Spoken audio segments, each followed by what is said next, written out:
Parlamentares petistas foram às redes sociais para criticar os argumentos utilizados pelo ministro Luiz Fux, do Supremo Tribunal Federal, que defendeu a nulidade do processo e a falta de competência da primeira turma do STF e da própria Corte para julgar o ex-presidente Jair Bolsonaro e demais acusados de envolvimento na trama golpista investigada pela Polícia Federal, ao contrário dos magistrados Alexandre de Moraes e Flávio Dino, que votaram pela condenação de todos os réus.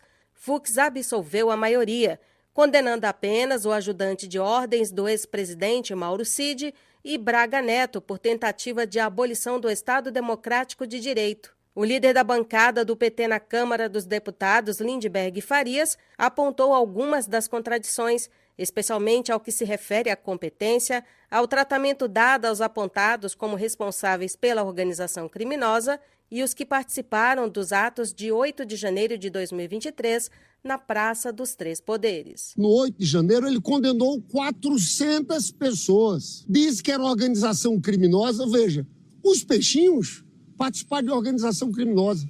Naquele momento, em nenhuma circunstância, ele questionou e pediu nulidade, dizendo que o Supremo não era o foro apropriado. Não fez isso. Então veja a loucura.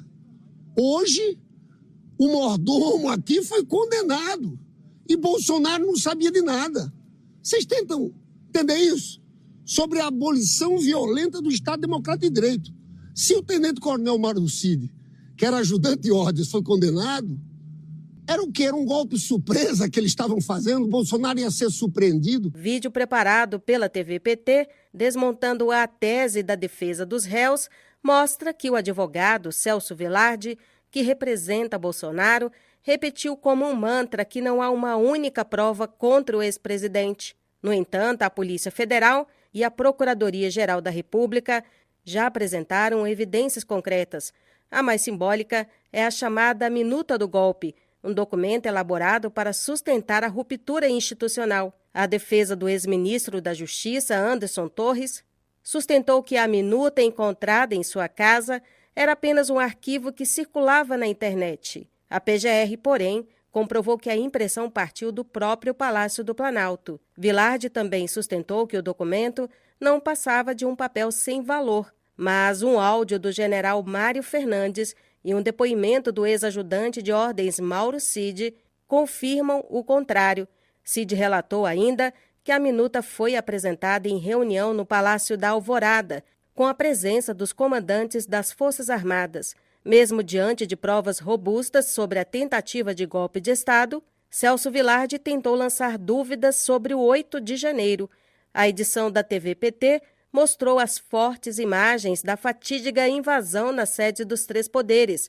Também com base nessa memória e em outras, o deputado federal Rogério Correia, do PT por Minas Gerais, comentou a posição de Fux. O ministro Fux agora vai virar uma espécie de herói da extrema-direita que estava sem essa figura. E o faz no pior sentido.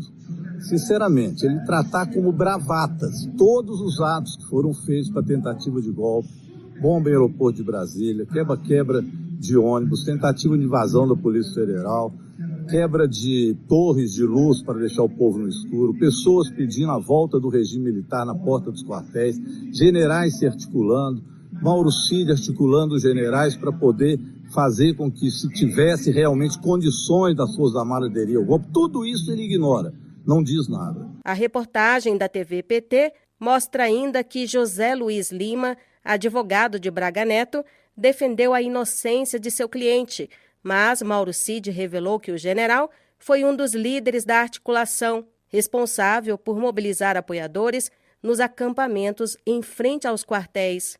Destaque ainda para a fala de Andreu Fernandes Faria, advogado do general Paulo Sérgio Nogueira. Ele reconheceu que Bolsonaro cogitou medidas de exceção e afirmou que seu cliente tentava demover o presidente. Quanto ao almirante Almir Garnier, ex-comandante da Marinha, Mauro Cid classificou entre os mais radicais do grupo, disposto a colocar as Forças Armadas à disposição do plano antidemocrático. Na abertura da sessão para votação no julgamento no Supremo Tribunal Federal, a ministra Carmen Lúcia reforçou que não havia desconhecimento das questões legais por parte dos envolvidos. Nem se pode discutir neste processo a legitimidade da legislação que é apontada pelo Procurador-Geral, porque a Lei 14.197 tem no seu autógrafo, ou seja, a assinatura da proposição legislativa que é sancionada e que, então, transforma aquela proposta em lei, quem assina a Lei 14.197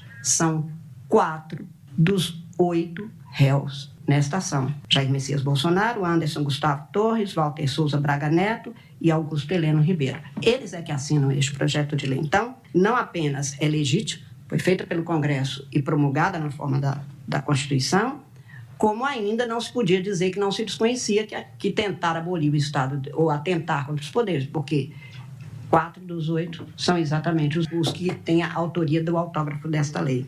É certo uma maior dificuldade de apuração da prática desses crimes. Não se tem um ou alguns atos, mas há um conjunto de estratégias, de ações encadeadas, empreendidas, às vezes, com aparência que falseia a intenção de tomada ou permanência no poder, e tudo isso é feito de maneira a um aliciamento que instabiliza e é num ambiente de crise que os golpes de Estado propagam. A ministra Carmen Lúcia reforçou a competência da Corte para julgar a ação penal que apura a elaboração de um plano de golpe de Estado no país. Com o voto da ministra, formou-se maioria no Supremo para a condenação do ex-presidente. Mas o julgamento prossegue na Corte deste e de outros núcleos envolvidos na trama. Reportagem Denise Coelho.